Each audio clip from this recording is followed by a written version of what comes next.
Hi friends, welcome to Karppadayam. കാർപ്പഡയത്തിൻ്റെ മറ്റൊരു video എപ്പിസോഡിലേക്ക് എല്ലാവർക്കും സ്വാഗതം. ഈ വീഡിയോയിൽ നോക്കുന്നത് LPST അല്ലെങ്കിൽ LPST UPSTയുടെ പ്രൊഫൈലാണ്. നിങ്ങളുടെ സാലറി, ഇൻക്രിമെൻറ്റ്, അതുപോലെ പ്രൊമോഷൻ, ഈ കാര്യങ്ങളാണ് ഈ വീഡിയോയിൽ നോക്കുന്നത്. അതിനു മുമ്പ് LPSTയിൽ നമ്മൾ എത്ര പേരാണ് എക്സാം അറ്റൻഡ് ചെയ്തത് എന്നുള്ളത് നോക്കിയിട്ടില്ല ഇതുവരെ. അതും കൂടി ഇതിൽ ഉൾപ്പെടുത്തിയിട്ടുണ്ട്. സോ നോക്കാം. തിരുവനന്തപുരം ജില്ലയിൽ 3661 പേരാണ് എക്സാം അറ്റൻഡ് ചെയ്തത്. കൊല്ലം ജില്ലയിലത് 3080 എത്ര പേരാണ് അപേക്ഷിച്ചിരുന്നത് എന്നുള്ള വീഡിയോ കണ്ടിട്ടുണ്ട്, മുമ്പ് ചെയ്തിട്ടുണ്ട്. അത് ഞാൻ വേണമെങ്കിൽ പിൻ ചെയ്യാം, നിങ്ങൾക്കത് നോക്കാവുന്നതാണ്. പത്തനംതിട്ട 1918, ആലപ്പുഴ 2214, കോട്ടയം 1703, ഇടുക്കി 1703, ഇടുക്കി 1082, എറണാകുളം 2176, തൃശ്ശൂർ 3574, പാലക്കാട് 3289, മലപ്പുറം 10067, കോഴിക്കോട് 4565, വയനാട് 1406, കണ്ണൂർ 2611, കാസർഗോഡ് 4138.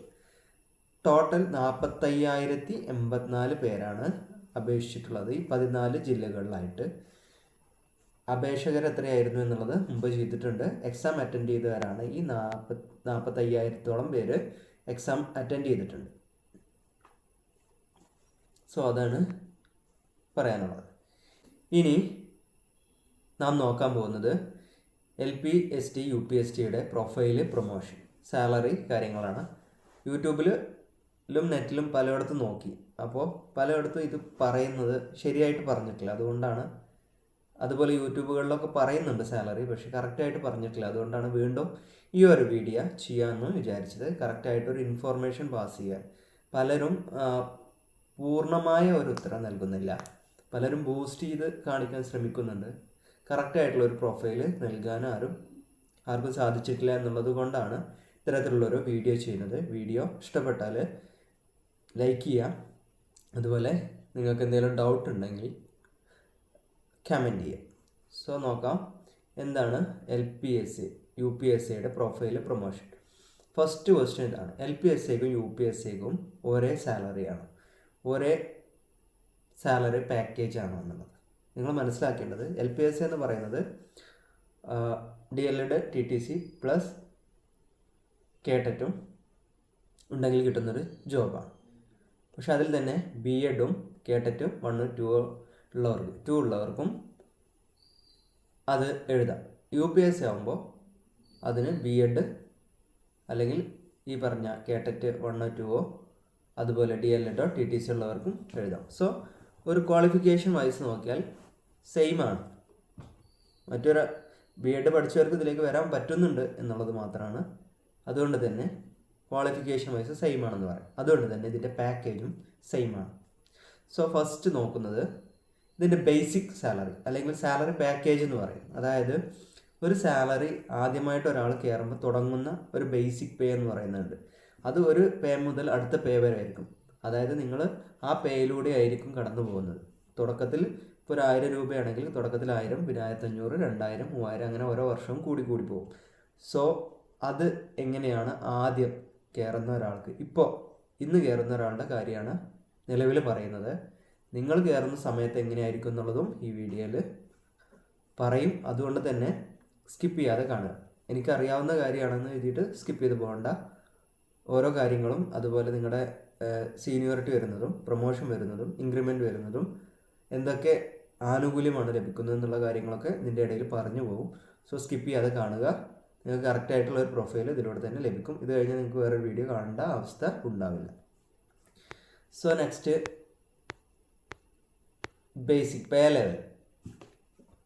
ഈ ഒരു ജോബിൻ്റെ പേ ലെവൽ എന്ന് പറയുന്നത് 35,600 മുതൽ 75,400 വരെ നീണ്ടു കിടക്കുന്ന ഒരു പേ ലെവലാണ്. ഇത് എന്താണ് ഈ പേ ലെവൽ എന്ന് പറഞ്ഞാൽ, ഞാൻ നേരത്തെ പറഞ്ഞതുപോലെ നിങ്ങൾ തുടങ്ങുന്നത് 35,600 പിന്നെ ഓരോ വർഷവും അത് മാറി മാറി പോവും. അങ്ങനെ ഈ ഒരു ജോബിലിരിക്കുമ്പോൾ അവസാനം കിട്ടാവുന്ന പേ സ്കെയിലാണ് ബേസിക് പേ ആണ് 75,400. അധികവും ആ പേ സ്കെയിലിൽ വരില്ല, ചിലപ്പോൾ അടുത്ത പേ സ്കെയിലിലേക്ക് ചാടും. അപ്പോൾ നിങ്ങൾ ആ പേ സ്കെയിലിൻ്റെ ഈ പറയുന്ന ബാൻഡ് വിഡ്ത്തിലായിരിക്കും നിൽക്കുക. ഈ ഒരു പേ ലെവലിൽ തന്നെ നിൽക്കുന്ന ഒരാൾക്ക് അത് 75,400 വരെ പോകാൻ കഴിയും എന്നുള്ളതായി കറക്റ്റായിട്ട് മനസ്സിലാകാം. അപ്പോൾ ഈ ഒരു എൽ പിയിലാണെങ്കിലും യു പിയിലാണെങ്കിലും ആദ്യമായിട്ട് കയറുമ്പോൾ നിങ്ങളുടെ അടിസ്ഥാന ശമ്പളം എന്ന് പറയുന്നത് 35,600 രൂപയായിരിക്കും അടിസ്ഥാന ശമ്പളം. അപ്പോൾ ചോദ്യം അതാണ്, ഈ അടിസ്ഥാന ശമ്പളം മാത്രമാണോ നമ്മുടെ സാലറി എന്ന് പറയുന്നത്? അടിസ്ഥാന ശമ്പളത്തോട് കൂടിയിട്ട് നിങ്ങൾക്ക് ഡിയർനെസ് അലവൻസ് എന്ന് പറയുന്ന DA ഉണ്ടാവും, അതുപോലെ മറ്റ് ചില ആനുകൂല്യങ്ങൾ കൂടി ഉണ്ടാവും. അതെന്തൊക്കെയാണെന്ന് നോക്കാം. അപ്പോൾ പേ ലെവൽ മനസ്സിലാക്കുക, 35,600 മുതൽ 75,400 വരെ നീണ്ടു കിടക്കുന്നതാണ്. ഇത് ഡീറ്റെയിൽ ആയിട്ട് നമുക്ക് ലാസ്റ്റ് പറയുന്നുണ്ട്, അതിൽ നിങ്ങൾക്ക് മനസ്സിലാക്കാം. അടുത്തത് ഡിയർനെസ് അലവൻസ്, DA എന്ന് പറയുന്ന ഡിയർനെസ് അലവൻസ്. ഇപ്പോൾ അത് 9%. DA പെൻഡിങ്ങിലാണ്. 9% നിൽക്കേണ്ടതല്ല. നിങ്ങൾക്കറിയാം, കോവിഡും അതുപോലെയുള്ള പ്രശ്നങ്ങളിലൊക്കെ പെട്ട് നമ്മുടെ സാമ്പത്തികമായിട്ടുള്ള പ്രതിസന്ധി മൂലം ഇപ്പോൾ 9%-ലാണ് നിൽക്കുന്നത്. അത് സെൻട്രൽ ഗവൺമെൻറ്റിലാവുമ്പോൾ 50% കടന്നിട്ടുണ്ട് ഒരവസ്ഥയിൽ. പക്ഷേ അവിടെ 2016-ലാണ് തുടങ്ങിയത്. 2016-ലാണ് പേ കമ്മീഷൻ വന്നത്. അതുകൊണ്ടാണ് ഏകദേശം 8 വർഷത്തോളം ആയതുകൊണ്ടാണ് അവിടെ 50%-ന് മുകളിലെത്തിയിട്ടുള്ളത്. ഇവിടെ നമുക്ക് 2021-ലാണ് പേ കമ്മീഷൻ വന്നത്.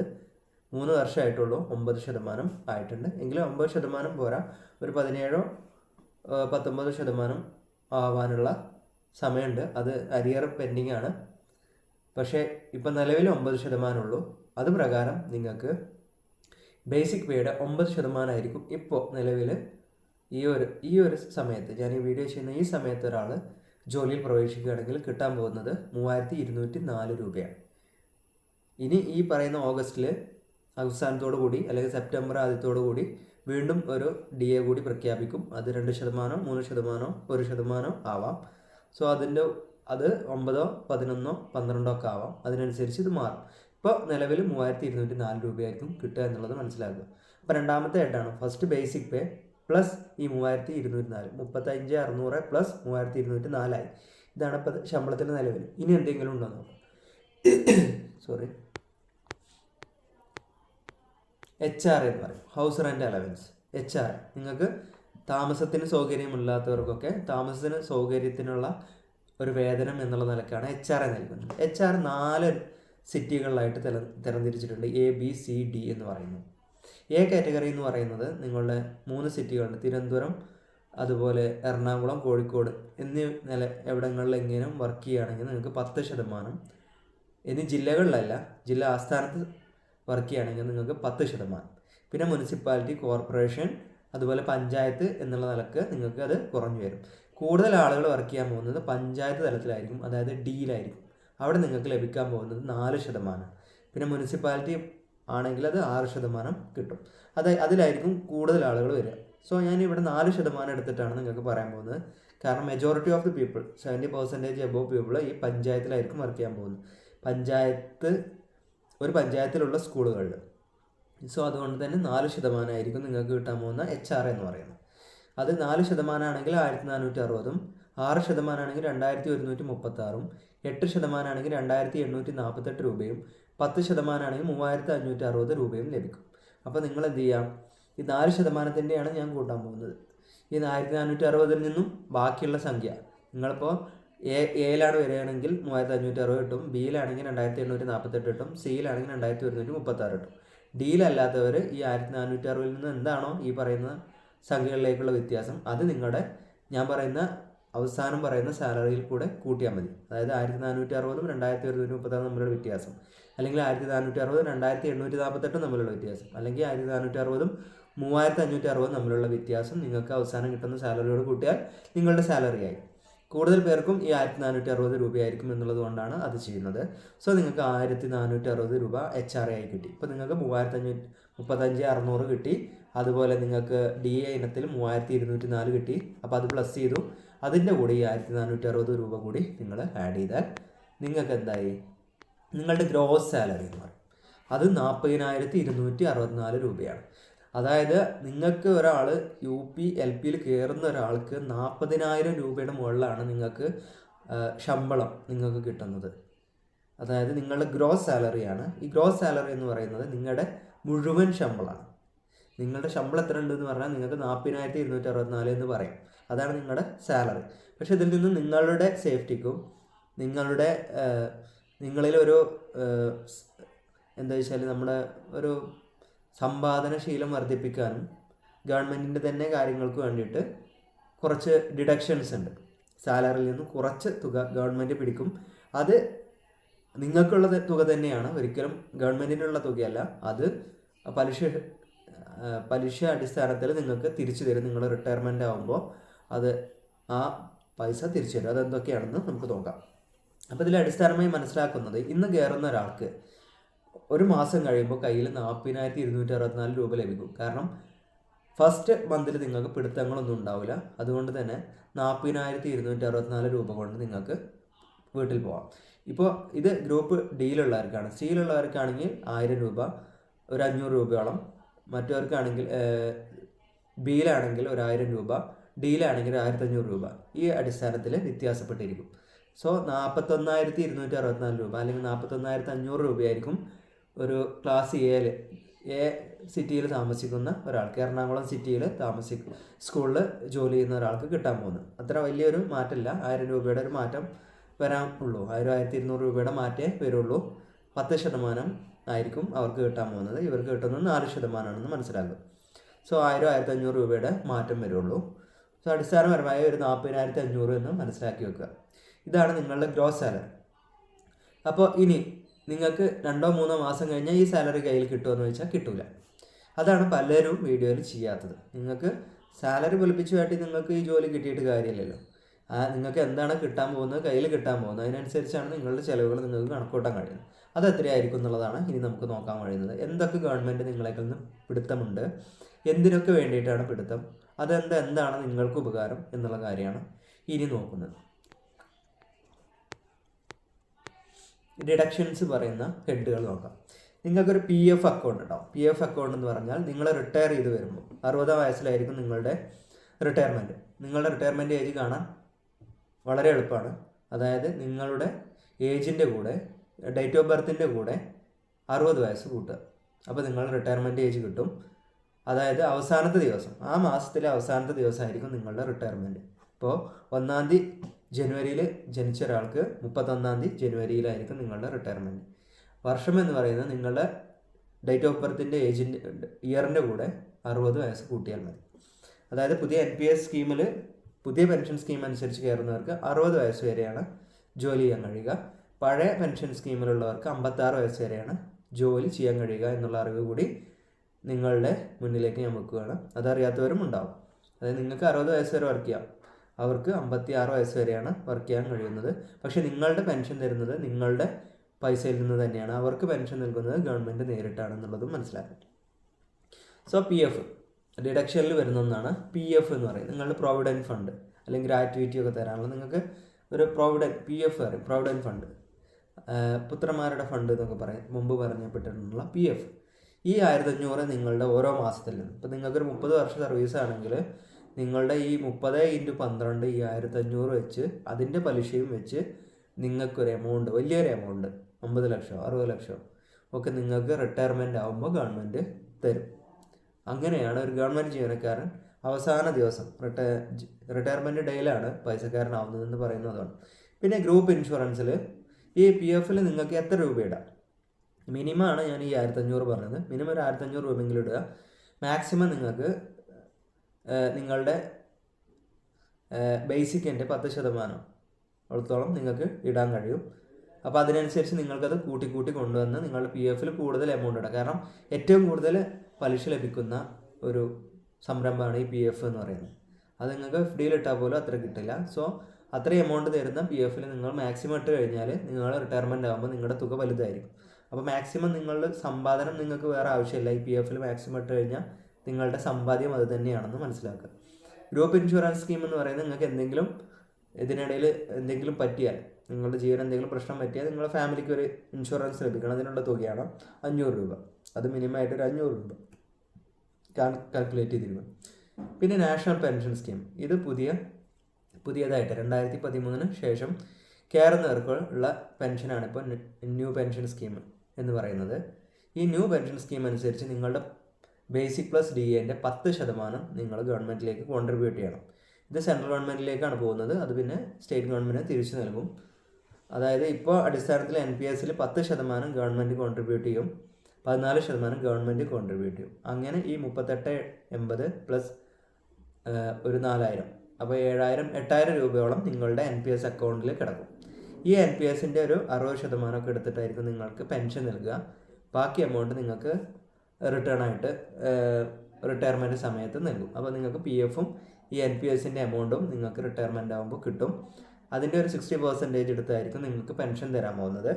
ഈ പെൻഷൻ എന്ന് പറയുന്നത് 33 എന്നുള്ള നിലയിൽ നിങ്ങൾക്ക് 3 വ്യത്യസ്ത ബാങ്കുകളിൽ ഒരു സ്റ്റോക്ക് മാർക്കറ്റിംഗ് പോലെ, ഒരു മ്യൂച്വൽ ഫണ്ടിങ് പോലെയാണ് നിങ്ങളുടെ ഈ എമൗണ്ടുകൾ സ്റ്റോക്കിങ് ചെയ്യപ്പെടുന്നത്.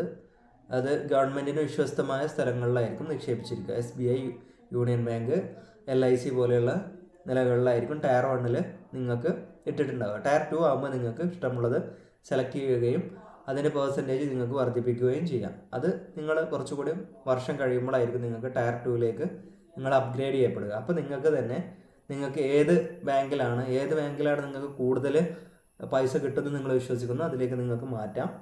അല്ലെങ്കിൽ നിങ്ങൾ ഡിഫാൾട്ടായിട്ട് നിങ്ങൾ ഈ 3 ബാങ്കിലായിരിക്കും നിങ്ങളുടെ NPS-ലെ ഫണ്ട് കിടക്കുക. ആ ഫണ്ട് അതിനനുസരിച്ച് ഗ്രോസ് ചെയ്യും. ഇപ്പോൾ ഒരു 30 വർഷം, 2013-ലാണ് കയറിയത്, സെൻട്രലാണെങ്കിൽ 2004-ലാണ് കയറിയത്.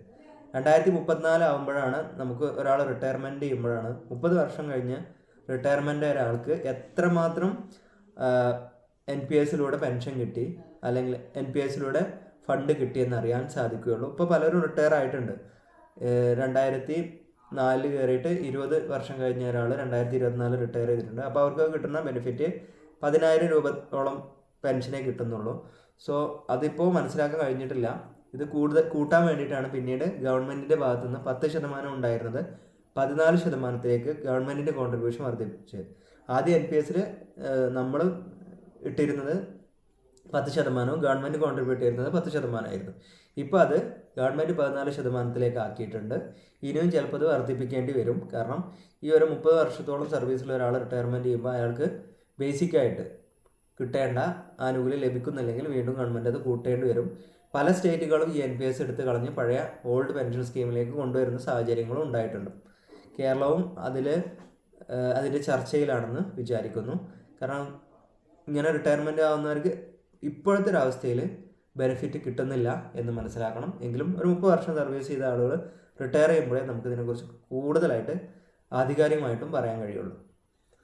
അതുകൊണ്ട് തന്നെ ഈ പെൻഷൻ സ്കീമിൽ ഇപ്പോഴും ഒരുപാട് കൺഫ്യൂഷൻ ഉണ്ട്. ആ പെൻഷൻ സ്കീമിലാണ് നമ്മളെല്ലാം പോകുന്നത് എന്ന് മനസ്സിലാക്കുക. അത് മനസ്സിലാക്കാൻ വേണ്ടിയിട്ട് ഈ പെൻഷൻ സ്കീമിനെ കുറിച്ച് അറിയില്ലെങ്കിലും ഒരു അറിവ് നിങ്ങൾക്ക് പകരുമെന്നാണ് ഉദ്ദേശിച്ചത്. അപ്പോൾ നിങ്ങൾക്ക് ടോട്ടൽ ഡിഡക്ഷൻ ഈ 1500, 500, 3850 രൂപയാണ് ഡിഡക്ഷനായി വരുന്നത്. അത് നിങ്ങൾക്ക് കൂട്ടുകയും ചെയ്യാം. ചില ആളുകൾക്ക് 10,000 രൂപ വരെ ഡിഡക്ഷനൊക്കെ ഇടുന്നുണ്ട്. അത് നിങ്ങളുടെ PF-ലുള്ള കോൺട്രിബ്യൂഷൻ അനുസരിച്ചിരിക്കും. സോ മിനിമം ഒരു 6,000 രൂപ, നിങ്ങൾ 6,000 രൂപയോളം ഡിഡക്ഷൻ നിങ്ങൾക്ക് നടത്തിയേ പറ്റൂ. അത് നിർബന്ധിതമാണ്. അത് കുറക്കാൻ നിങ്ങൾക്ക് സാധിക്കില്ല. മിനിമം ഡിഡക്ഷനാണ് ഞാൻ 5,580 എന്ന് പറയുന്നത്. സോ 6,000-ഓളം മിനിമം ഡിഡക്ഷനാണ്. സോ നമ്മൾ പറഞ്ഞ ഗ്രോസ് സാലറി 40,264 നിന്നും ഈ 5,880 രൂപ പോയാൽ നിങ്ങളുടെ കയ്യിൽ 34,384 രൂപ അടിസ്ഥാനപരമായി നിങ്ങളുടെ കയ്യിലുണ്ടാവും. ഇന്ന് കയറുന്ന ഒരാളിന് കോൺട്രിബ്യൂഷൻ നടത്തി നിങ്ങളുടെ ഡിഡക്ഷൻ നടത്തി കഴിഞ്ഞാൽ നിങ്ങളുടെ കയ്യിൽ 34,000 രൂപയായിരിക്കും നിങ്ങൾക്ക് ആദ്യത്തെ ശമ്പളമല്ല, തുടർന്നുള്ള 2ാമത്തെ 3ാമത്തേക്ക് ആയിട്ട് ശമ്പളമായിട്ട് നിങ്ങൾക്ക് ലഭിക്കാൻ പോകുന്നു നിങ്ങളുടെ പിടുത്തം കഴിഞ്ഞാൽ. ഈ പിടുത്തം തുടങ്ങുന്നവരെ ചിലപ്പോൾ 2-3 മാസം ചില ഇടങ്ങളിൽ നിങ്ങൾക്ക് ഫുൾ സാലറി ഈ പറയുന്ന 40,264 ലഭിക്കും. പക്ഷെ പിന്നീട് നിങ്ങളേക്കൊന്ന് അരിയറായിട്ട് ഓരോ മാസമായിട്ട് ആ തുകകൾ പിടിക്കും. ഇത് എങ്ങനെയായാലും നിങ്ങൾ അടച്ചേ തീരൂ. നിങ്ങൾ ജോലി തുടങ്ങുന്ന അന്ന് മുതൽ ഇത് ആവശ്യമാണ്. സോ അടിസ്ഥാനപരമായിട്ട് നിങ്ങൾ മനസ്സിലാക്കുക, നിങ്ങളുടെ കയ്യിൽ എത്ര കിട്ടിയാലും 34,000 രൂപയായിരിക്കും നിങ്ങളുടെ ശമ്പളം, ബാക്കിയുള്ള ഗവൺമെൻറ് പിടിക്കാനുള്ളതാണ്.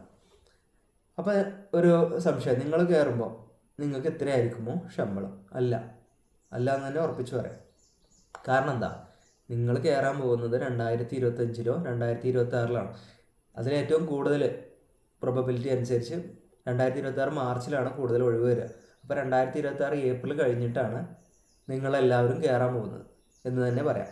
LP ആയാലും UP ആയാലും ഒരു 5% 2% ആളുകൾ കയറിപ്പോകും ആദ്യം 2025. പക്ഷേ 26-ൽ കയറാൻ പോകുന്നത് ഈ മാർച്ച് കഴിഞ്ഞിട്ടാണ്. അപ്പോൾ 2026 ഏപ്രിലിന് ശേഷം നമുക്ക് എന്താണ്, പുതിയൊരു പേ സ്കെയിൽ വരും. പുതിയൊരു കമ്മീഷൻ ഇപ്പോൾ നിയോഗിക്കാൻ പോവുകയാണ്, ഉടനെ നിയോഗിക്കുമെന്ന് വിചാരിക്കുന്നു. ഇപ്പോൾ കിടക്കുന്ന 9% DA എന്ന് പറയുന്നത് ഞാൻ പറയില്ലേ 10-15% പെൻഡിങ്ങിൽ കിടക്കുകയാണ്. അതുകൊണ്ടാണ് ശരിക്കും 20 അതിന് മുകളിലോ എത്തേണ്ടതാണ്. കറക്റ്റായിട്ട് നൽകാനും സർക്കാരിന് ഈ കോവിഡും മറ്റുള്ള മഹാമാരികളും കൊണ്ട് കഴിഞ്ഞിട്ടില്ല. അപ്പോൾ അതൊക്കെ ശരിയായി വന്നാൽ നിങ്ങൾക്ക് നല്ലൊരു സാലറി ലഭിക്കും. ഇപ്പോഴത്തെ ഒരു അവസ്ഥയിൽ ലഭിക്കാൻ പോകുന്ന സാലറി എത്രയായിരിക്കുന്നതോട് കൂടിയിട്ട് ഒരു ആൻറ്റിസിപ്പേറ്റഡ് സാലറി ഞാൻ തയ്യാറാക്കിയിട്ടുണ്ട്. അത് ഇപ്പോഴത്തെ സാഹചര്യത്തിലാണ്, അതിൽ കൂടാനുള്ള സാധ്യതയുണ്ട്. അപ്പോൾ നമ്മുടെ സാമ്പത്തിക സ്ഥിതി മെച്ചപ്പെടുകയാണെങ്കിൽ മാത്രം. ഇപ്പോഴത്തെ ഒരു അവസ്ഥയിൽ നമുക്ക് കിട്ടാൻ പോകുന്നത് നമുക്ക് നോക്കാം. ന്യൂ പേ 2026 ഏപ്രിലിന് ശേഷം കയറുന്നവർക്ക് പുതിയ ശമ്പള സ്കെയിലായിരിക്കും നിങ്ങൾ കയറാൻ പോകുന്നത്. അപ്പോൾ നിങ്ങൾക്കൊരു എക്സ്പെക്റ്റഡ് ബേസിക് പേ തന്നെ 43,500 കിട്ടും. 43,500 രൂപ നിങ്ങൾക്ക് ബേസിക് പേ ആയിട്ട് ലഭിക്കും. DA തുടക്കത്തിൽ വളരെ കുറവായിരിക്കും, ഒരു 2% ആയിരിക്കും നിങ്ങൾക്ക് തരാൻ പോകുന്നത്. സോ 43,500ൻ്റെ 2% എന്ന് പറയുന്നത് 870. HR ഈ 1,250 നിന്ന് 1,500 ആയിട്ട് ഉയർത്തുമെന്ന് പ്രതീക്ഷിക്കാം. TA ഇല്ല, അത് തെറ്റായിട്ട് എഴുതിയതാണ്. TA എന്ന് പറയുന്നത് ഇല്ല, ഈ HR വരെ മാത്രമേ ഉള്ളൂ. സോ ഈ TA 750 അറിയാതെ കൂട്ടിയതാണ്, അത് നമുക്ക് കുറക്കണം, അതാവശ്യമില്ല. സോ ഗ്രോസ് സാലറി നിങ്ങൾക്ക് ഏകദേശം 46,600 രൂപ, ഒരു 46,500 രൂപ നിങ്ങൾക്ക് ലഭിക്കും. 46,500 അതിൽ ഞാൻ TA അറിയാതെ കൂട്ടിയതാണ്. LPക്ക് TA ഇല്ല, LP UPക്ക് ഇല്ല, അത് ചില മേഖലകളിൽ മാത്രമേ ഉള്ളൂ. സോ 45,500 രൂപ നിങ്ങൾക്ക് 46,500 രൂപയോളം അതിൻ്റെ അടുത്ത് നിങ്ങൾക്ക് ഗ്രോസ് സാലറി നിങ്ങൾ അന്ന് കയറുമ്പോൾ ഫസ്റ്റ് മന്ത് നിങ്ങൾക്ക് കിട്ടാൻ പോണത് 46,000 രൂപയാണ്. 46,000 രൂപ അന്ന് നിങ്ങൾക്ക് ഫസ്റ്റായിട്ട് ഇനീഷ്യലി നിങ്ങൾക്ക് കയറുമ്പോൾ 46,000 രൂപ നിങ്ങൾക്ക് ലഭിക്കും. 46,000 രൂപയാണ് ഫസ്റ്റ് സാലറി. പക്ഷെ അതിൽ ഇപ്പോൾ പറഞ്ഞ പോലെ തന്നെ ഡിഡക്ഷൻ ഉണ്ടാവും. ആ ഡിഡക്ഷൻ നമുക്ക് നോക്കാം. അന്ന് ഡിഡക്ഷൻ വരാൻ പോകുന്നത് ഇതുപോലെ തന്നെ PFൽ നിങ്ങൾ മിനിമം തന്നെ 1,500, JSൽ 1,500, NPS എന്ന് പറയുന്നത് 4,437 രൂപയാവും. അങ്ങനെ ടോട്ടൽ ഡിഡക്ഷൻ 6,437 വരും. സോ നിങ്ങൾക്കൊരു 40,000-ന് മുകളിൽ അല്ലെങ്കിൽ 40,000 രൂപ നിങ്ങളുടെ ഇൻ ഹാൻഡ് ലഭിക്കും. മുമ്പ് നിങ്ങൾക്ക് ലഭിച്ചത് എത്രയായിരുന്നു? മുമ്പ് നിങ്ങൾക്ക് ഇൻ ഹാൻഡ് ലഭിച്ചത് 34,000 രൂപയായിരുന്നെങ്കിൽ അത് 40,000 രൂപ, ഒരു 6,000 രൂപയോളം വർദ്ധിച്ചു എന്ന് പറയാം. 6,000 രൂപയോളം വർദ്ധിച്ച് നിങ്ങൾക്ക് ഫസ്റ്റ് സാലറി തന്നെ 40,000 രൂപ നിങ്ങൾക്ക് ലഭിക്കും. സോ ഇതൊരു വലിയ എമൗണ്ട് ആണല്ലേ. ഈ 40,000 രൂപ കയ്യിൽ ലഭിക്കുക എന്ന് പറഞ്ഞാൽ നിങ്ങൾക്ക് മാക്സിമം നല്ല രീതിയിൽ തന്നെ ജീവിക്കാനും നിങ്ങളുടെ എക്സ്പെൻസ് മീറ്റ് ചെയ്യാനും കഴിയും ഈ 40,000 രൂപ. സോ 40,000 രൂപ ലഭിക്കുന്ന ഒരാളായിട്ടാണ് നിങ്ങൾ ജോലിയിൽ പ്രവേശിക്കാൻ പോകുന്നുണ്ട്. കയ്യിൽ നിങ്ങളുടെ ശരിക്ക് സാലറി 44,000 രൂപയോളം നിങ്ങൾക്ക് ശരിക്ക് സാലറി, 44,000 അല്ല, നമ്മൾ എത്രയാണ് കണ്ടത്, 46,000 രൂപയോളം സാലറി നിങ്ങൾക്ക് ലഭിക്കും. ടോട്ടൽ സാലറി നിങ്ങൾക്ക് 46,000 ഉണ്ടെന്ന് പറയാം. നിങ്ങളുടെ കയ്യിൽ 40,000 രൂപയുണ്ടാവും. ഇതാണ് സാലറിയെക്കുറിച്ച് പറയാൻ. ഇപ്പോൾ ഇതിലൂടെ തീർന്നില്ല. ഇനി നിങ്ങളുടെ ബാക്കിയുള്ള, ഇപ്പോൾ നിങ്ങൾക്ക് ഈ എപ്പോഴും 40,000 രൂപ തന്നെ ആയിരിക്കുമോ എന്നായിരിക്കും ഇനി അടുത്ത നിങ്ങളുടെ സംശയം. നിങ്ങളുടെ സാലറി ഒരിക്കലും 40,000 രൂപയായിരിക്കില്ല. ഇനി നിങ്ങൾക്ക് ഇതിൽ ലഭിക്കാൻ പോകുന്നത്, ഇപ്പോൾ ഞാൻ പറഞ്ഞൊരു 2% DA ഉണ്ട്. നിങ്ങളുടെ പുതിയ പേ സ്കെയിലിൽ വന്ന് നിങ്ങൾക്ക് കയറി കഴിഞ്ഞാൽ നിങ്ങൾക്ക് ഞാൻ പറഞ്ഞ അടിസ്ഥാനപരമായിട്ട് 2% DA തരാൻ പോകുന്നു. സോ അതെന്ത് ചെയ്യും? ഓരോ 6 മാസത്തിലും അത് റിവൈസ് ചെയ്യും. 2%, 3%, 6% വരെയൊക്കെ ഈ DA വർദ്ധിച്ചുകൊണ്ടിരിക്കും. ഓരോ വർഷവും അല്ല, ഒരു വർഷത്തിൽ 2 തവണ വർദ്ധിക്കും. അങ്ങനെ നിങ്ങൾ 5 വർഷം കഴിയുമ്പോൾ നിങ്ങൾക്ക് എന്ത് ചെയ്യും? 10 തവണ നിങ്ങളുടെ ഈ ബേസിക് സാലറി വർദ്ധിക്കും. അതിനനുസരിച്ച് ബാക്കിയുള്ള എല്ലാതും വർദ്ധിക്കും. അപ്പോൾ നിങ്ങളുടെ സാലറി ഇങ്ങനെ ഉയർന്നുകൊണ്ടിരിക്കും. പോരാത്തതിന് ഓരോ വർഷവും നിങ്ങൾക്ക് ഒരു 3% നിങ്ങൾക്ക് ഇൻക്രിമെൻറ്റ് ലഭിക്കും. ഇൻക്രിമെൻറ്റ് എന്ന് പറയുന്നത് നിങ്ങളുടെ അടിസ്ഥാന ശമ്പളം ഈ 40,000 എന്ന് പറയുന്ന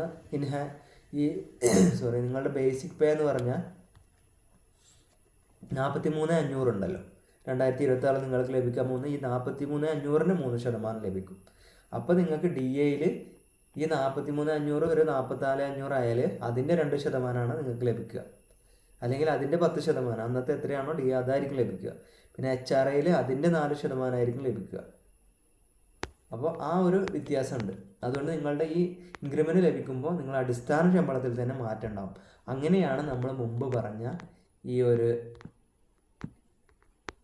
നമ്മൾ ഫസ്റ്റ് പറഞ്ഞു ബേസിക് പേയിൽ 35,600 തുടങ്ങുന്നത്. സോ 35,600, 36,500, 38,500, 40,500, 42,500, 45,500 ആണ് 75,400 നിങ്ങൾ എത്താൻ കാരണം ഈ ഇൻക്രിമെൻറ്റ് 3% വെച്ച് ഓരോ വർഷവും വർദ്ധിക്കുമ്പോഴാണ്. അപ്പോൾ 10 വർഷം കഴിയുമ്പോൾ നിങ്ങൾക്ക് 30%, ഈ 35,600-ന് 30% വർദ്ധിക്കും. അത് ഈ 35,600, 75,400 ഇടക്കുള്ളതായിരിക്കും. സോ അങ്ങനെയാണ് നിങ്ങൾ വർദ്ധിക്കാൻ പോകുന്നത്. സോ അങ്ങനെ നിങ്ങൾക്ക് ഒരു വലിയൊരു സാലറി തന്നെ നിങ്ങൾക്ക് ലഭിക്കും ഇങ്ങനെ ഓരോ വർഷവും. പിന്നെ ഇതിൻ്റെ കൂടാതെ പിന്നെ നിങ്ങൾ എന്ത് ചെയ്യും, വർഷം കഴിയുമ്പോൾ നിങ്ങൾ സീനിയർ ആവും. ഈ സീനിയറിൽ നിന്നും തന്നെ ഇപ്പോൾ LP ഉള്ളവർക്ക് UP അസിസ്റ്റൻ്റായിട്ട് മാറാൻ കഴിയും സീനിയോറിറ്റിക്ക് അനുസരിച്ച്. UP ഉള്ളതിൽ പിന്നെ നിങ്ങൾക്ക് ഹെഡ് മാഷായി മാറാൻ കഴിയും, HM ആവാം. ആദ്യം സീനിയർ UPST ആവും, പിന്നീട് നിങ്ങൾക്ക് ഹെഡ് മാഷ് ആവാനുള്ള അവസരവും ലഭിക്കും. അങ്ങനെ ആയിരിക്കും കിട്ടുക. പിന്നെ നിങ്ങൾക്ക് HSA, അങ്ങനെ ഡിഗ്രിയും ബാക്കിയുള്ളവർക്ക് HSA ഒക്കെ ശ്രമിക്കാം. HSAയിലേക്ക് HSSTയിലേക്ക് ശ്രമിച്ചു കൂടുതലായിട്ട് വളരാനും സാധിക്കും. സോ ഒരു പ്രൊഫൈൽ കറക്റ്റായിട്ട് നിങ്ങൾക്ക് ലഭിച്ചിട്ടുണ്ടാവും. നിങ്ങൾക്കൊരു 45,000 രൂപ വരെ നിങ്ങൾക്ക് എന്ത് ചെയ്യും, നിങ്ങൾ ഏപ്രിലിന് ശേഷം 2026 ഏപ്രിലിന് ശേഷം കയറുമ്പോൾ നിങ്ങൾ ടോട്ടൽ സാലറി ഒരു 45,000-ന് മുകളിലായിരിക്കും എന്നുള്ളത് ഷുവറാണ്. നിങ്ങൾക്ക് കയ്യിൽ കിട്ടാൻ പോകുന്ന സാലറി എന്ന് പറയുന്നത് 40,000-ഓടടുത്ത് ഉണ്ടാവും. 39,000-ന് മുകളിലായ ഒരു സാലറി നിങ്ങളുടെ കയ്യിൽ ലഭിക്കും.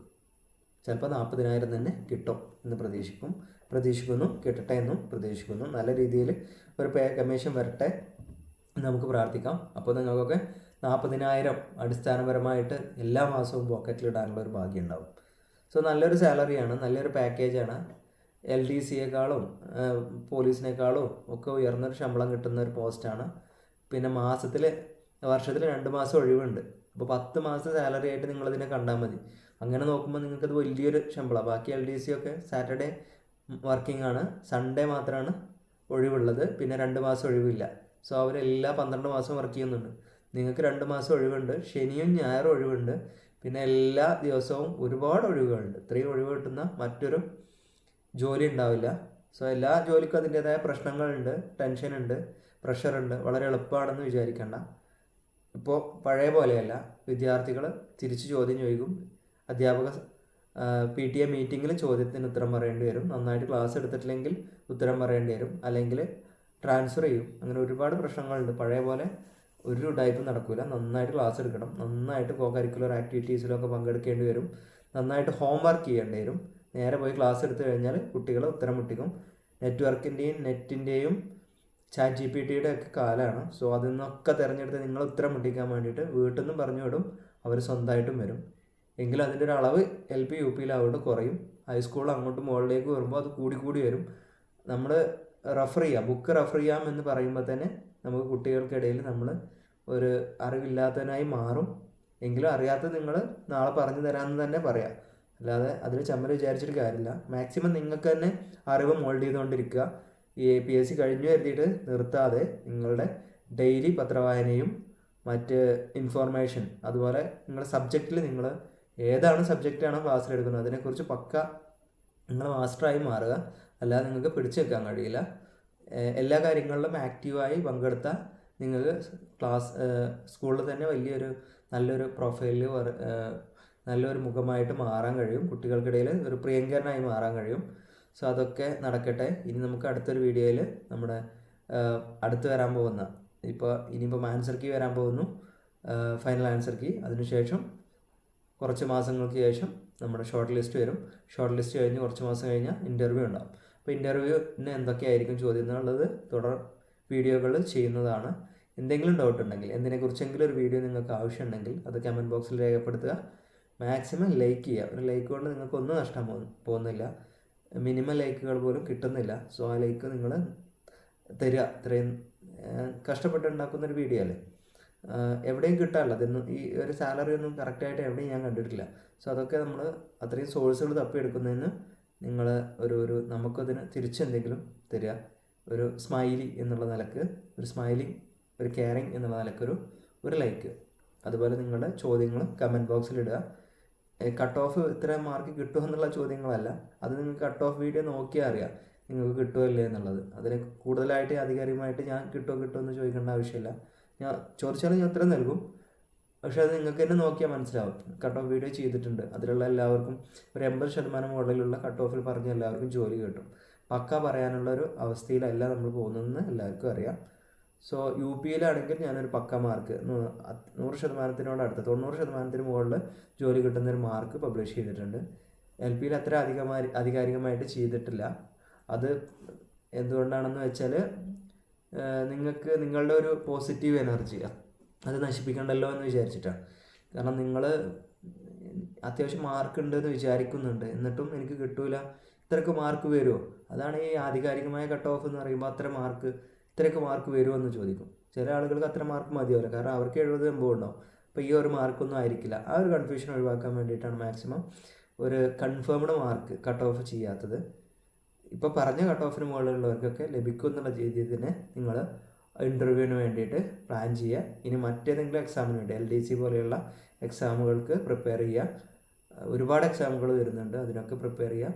ഒരുപാട് ലിസ്റ്റിലുണ്ടാവട്ടെ, അതിലേറ്റവും നല്ല ജോലി തിരഞ്ഞെടുക്കുക. അത്രേ പറയാനുള്ളൂ. സോ സപ്പോർട്ട് ചെയ്യാമെന്ന് ഒരിക്കൽ കൂടി പറഞ്ഞുകൊണ്ട് നിർത്തുന്നു. Thank you.